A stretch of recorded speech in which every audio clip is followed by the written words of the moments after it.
Well, you're watching Book TV on C-SPAN 2, and one of the things we like to do on Book TV is visit college campuses. We can talk to professors who are also authors and showcase some books that you may not know about otherwise. Well, we're pleased to be at the University of Pennsylvania in Philadelphia this week, and we're joined by the president of the university, Amy Gutmann, and she is the co-author of this book, The Spirit of Compromise, Why Governing Demands It and Campaigning Undermines It.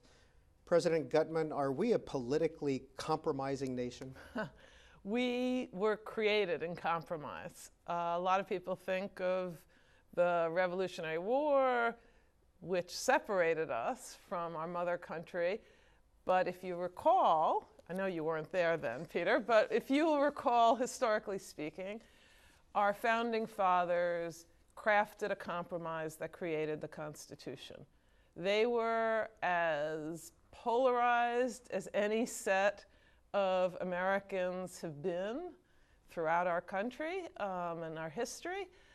They were pro and anti-slavery, and yet they compromised. So yes, we were founded in compromise, but today compromise has become more difficult than ever before. What do you mean when you talk about the uncompromising mindset? Well, we live in an era that's been characterized as the permanent campaign, where every day is election day.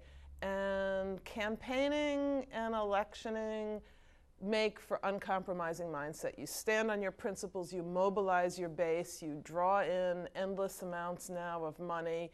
The 24/7 news cycle covers politics as if it's a horse race, and the horses are on steroids, and the steroids are all the money that's coming in to fund the campaign. So what we mean by the uncompromising mindset is a mindset that is geared towards elections and not towards governing.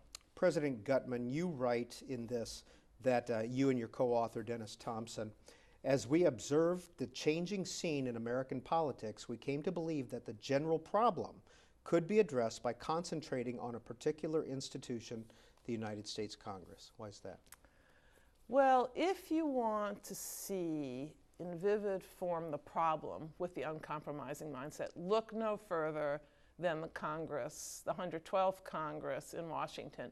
Gridlock, nothing gets passed, the least legislation in the last 50 years. And why? Because everybody is campaigning all the time. There is very little by way of relationships across the aisle.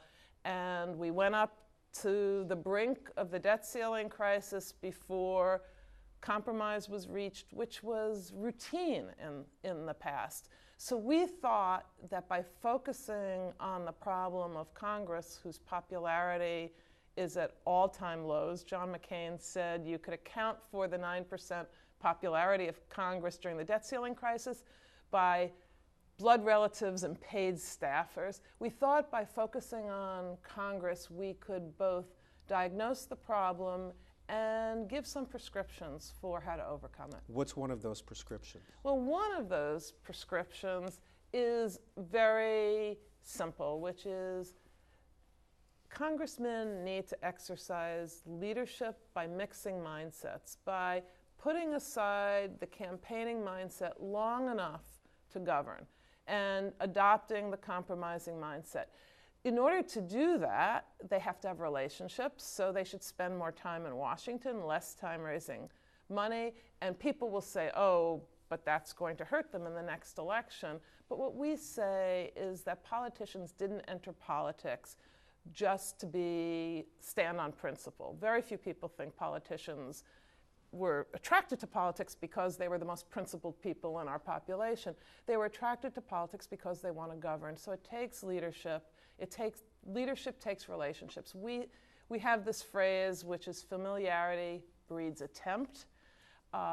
It is no accident that Ted Kennedy and Orrin Hatch crafted compromises. They were both strong partisans, but they had the spirit of compromise. They mixed the mindsets, and that's our main prescription for compromise. But if you look at Senator Hatch, he was pretty well threatened by the Tea Party with a primary and potentially being ousted from office because of some of his compromises.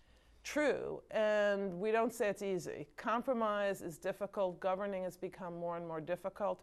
However, if politicians, what do we remember Orrin Hatch for? We remember him for passing great legislation to protect children's health care with Ted Kennedy. We're not going to remember politicians for their cowardice. We're going to remember them for their courage. Or I should say, we're not going to remember them positively for their cowardice, but for their courage. So we're calling on politicians to exercise leadership. We also talk about a set of reforms that would make it easier to compromise. Reforming the filibuster, open primaries rather than closed primaries, limiting the amount of money that flows into politics. The problem is you can't get these reforms without compromise. So we all have our favorite reforms. Politicians need to mix the mindsets and lead, and that's eminently possible. You write on restraining the rhetoric. A third strategy of economizing on disagreement is designed to deal with the fact that disagreement will persist on most issues. The democratic process does not always or even usually yield agreement, let alone general consensus. What do you mean by economizing? Well, what we mean is that we have a polarized politics right now. And if each side stands on its favorite principles, we will get no compromise, no deals, we'll get gridlock, we'll get economic disaster. And economizing on your principles means finding places where you can concede something to the other side by finding ways in which your principles intersect with theirs. It is what some people call common ground, but what we're saying is it's not all common ground. It's agreeing to things that the other side believes in that are consistent with moving the ball forward according to your own principles. So we do this all the time when we make deals outside of politics. You look to what is most important for you to gain, and you also give something to the other side. So President Gutmann, does the President of the United States have a role in this compromise? The President, I thought you were going to ask whether the President of Penn has a role. The President of the United States definitely has a role. And again, the President has to point in the direction of his and his party's principles, but the President also has to show by words and deeds that he's willing to make a good compromise. And I believe President Obama has in fact done that. How so? Well, the President has said and reached out across the aisle on various things with regard to economic reform, tax reform, immigration reform.